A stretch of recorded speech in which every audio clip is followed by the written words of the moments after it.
na vei Serekali so na Salacakau kamburaki na VitiFM. E na nanda Serekali mataka vinake nindai ngai mode Arieta Salacakau Sivonasiga. Ya na mataka ni ko na boleh sara Mr.Tawake na buku ni nanda Serekali na mataka ni ko. Vei boroki na mongole sombo meu dengu eve. Loma ni mbongi e wakanga meu wakarere. Tangiri ni taliboni sai tukutuku mbeka mai vei. Tukutuku ni lolosi sadingomi na isa oile.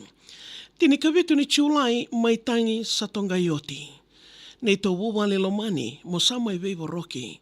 Vei kadiwe dedere sanrenretu medingomi Arieta na nganingo isa sa numusinga ni toki. Mbongi ni tu siti ruasanga wolu katolu ni singa. Wale ni dakadaka au ndambe ena waka isa.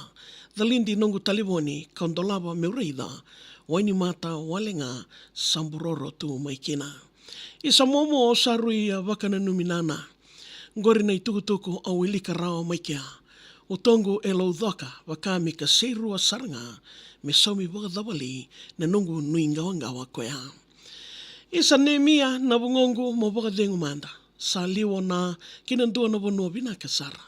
Tau marau ni sa ambiuta tumai na nona rarawa. E na mate e ruiwe waka totonga ni ndina sara. Wasa ni beba kadengoi meu sa de rekano. Isa na bungongo au sakila no mu mosilo.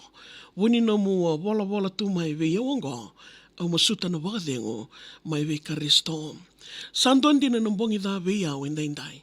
Daka sabaka meu sanga ni kawai.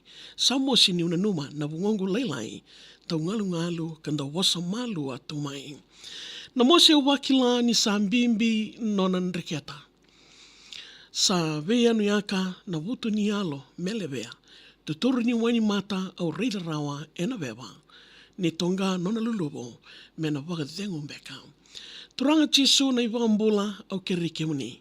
Na waka dengu sanganrevi na mosi saru imbimbi wo wale isangai mararoyani ena lingamuni ni vei waka ataki turanga ena elomuni.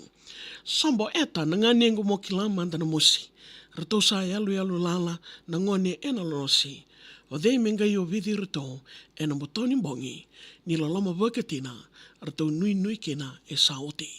Na maboa ni alo sambo o samai wagabuna. Na ngalili na vele dayaki ke nambola eloma. Sa kawinda na uto kama yata nambola. Wakilai na veisao e na wawale konanda kuea. Mode mandanga nengu mode ani wakandua. Mai Serekali takitu na mosi levo ko wakawona. Salaki kadi ni dangi ni mbaravi e na sauda. Sotayani na mataka wau. Ninda zambe Vola. Ya bekem nina ndobo de tikumai na singo vina ke nindai. Wakadir lo mandina na keno ya watake na vei talati. Kwa na singo wakando nindua e na levea. Ya bekem nina sema tikumai na singo vina ke niko. Nondaru Serekali na Namaki Vola. Na namu Serekali. Gaya wako tamai. Na VitiFM roto lundo e na waimanu road e suwa. Ano vesure tingi na namagi taltiko. Na ngono watawango ni mataka. Na nondaru iwasa ninga una ni wakatawa.